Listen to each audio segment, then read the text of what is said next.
Une recherche d'emploi, c'est beaucoup d'étapes, beaucoup de questions et beaucoup d'erreurs, à tous les niveaux. Ça peut être le CV, la lettre de motivation ou l'organisation, par exemple. Ces erreurs, moi, je les vois tous les jours chez les candidats que j'accompagne et le résultat, eh bien, c'est que décrocher un entretien, ça prend beaucoup de temps, sans d'ailleurs que les candidats sachent véritablement pourquoi c'est aussi long. Donc, ces erreurs, moi, je vais vous les dire et comme ça, eh bien, vous serez beaucoup plus efficace.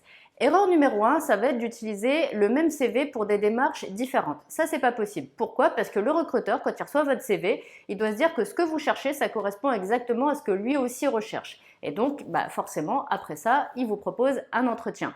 Donc, clairement, à minima, il faut changer votre titre et vos compétences quand vous postulez pour un métier différent.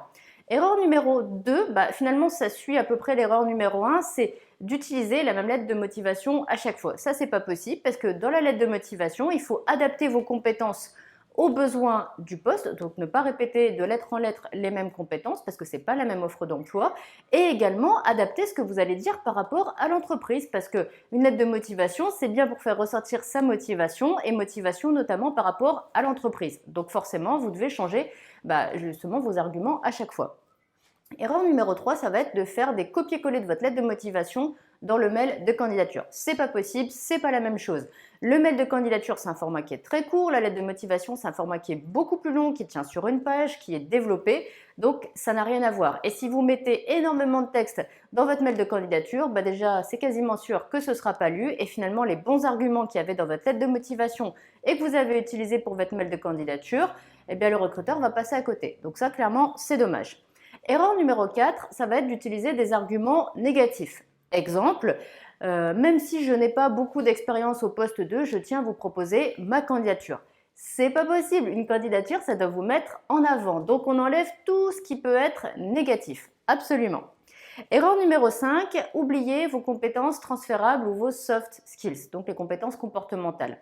Clairement, l'idée, c'est de se dire que même si vous n'avez pas ou peu d'expérience pour un métier ou pour un poste, vous avez quand même des compétences, peut-être quelques compétences techniques, et même si vous n'en avez pas, de toute façon, vous avez forcément d'autres compétences qui sont issues de d'autres métiers ou d'autres expériences que vous avez eues, même des stages ou même des expériences personnelles, et également aussi des compétences comportementales. Et je vous rappelle que ça intéresse énormément les recruteurs. Compétences comportementales, ça peut être par exemple votre capacité d'adaptation, ça peut être votre sens de la communication, ça peut être votre gestion du stress, ça peut être tout un tas de choses.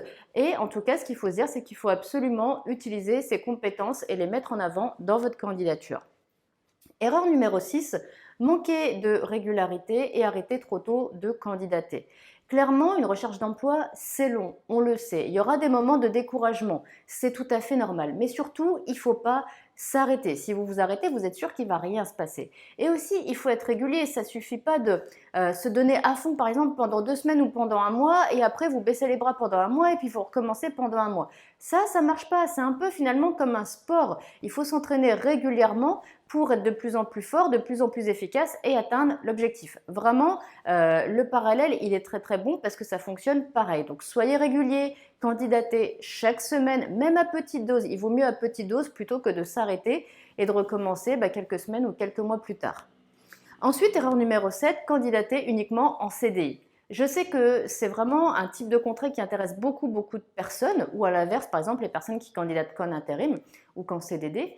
Mais en tous les cas, ça ne suffira pas. Pourquoi? Parce que l'idée, c'est de se dire que plus vous élargissez votre champ de recherche, plus vous exploitez des pistes et des opportunités, plus le résultat va arriver tôt. Donc, si vous voulez que votre recherche d'emploi ne dure pas des mois et des mois et des mois, eh bien, il faut exploiter toutes les pistes, que ce soit du CDD ou que ce soit du CDI.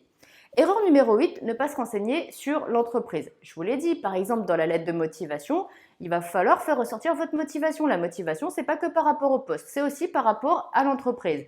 Donc, renseignez-vous. Et en plus, tous ces renseignements que vous allez prendre, en plus de vous servir pour la candidature, ça vous servira aussi après pour l'entretien d'embauche.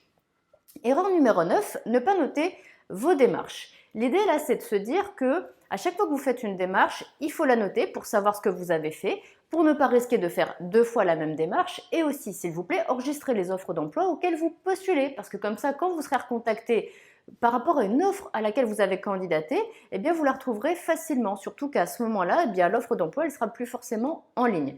Erreur numéro 10, c'est la dernière erreur que je vous présente, ne pas suivre ces candidatures. Là, c'est aussi un peu dans le même ordre d'idée.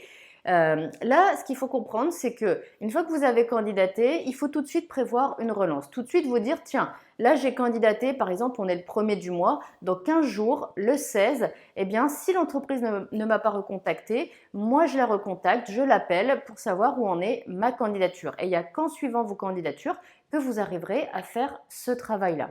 Voilà pour les 10 erreurs très fréquentes dans la recherche d'emploi. N'hésitez pas à me dire en commentaire lesquelles vous faisiez, quelles erreurs, est-ce qu'il y en a une, est-ce qu'il y en a deux, est-ce qu'il y en a plus, et voilà quelles bonnes pratiques vous allez mettre en action à partir de maintenant. Moi je vous dis bon courage, et puis bien sûr si vous avez encore besoin de conseils, si vous avez des questions, vous allez trouver plein de réponses dans ma chaîne YouTube, sur ma chaîne YouTube, et également sur mon site internet sefairrecruter.fr. Allez, maintenant je vous dis bon courage et à très bientôt dans une prochaine vidéo.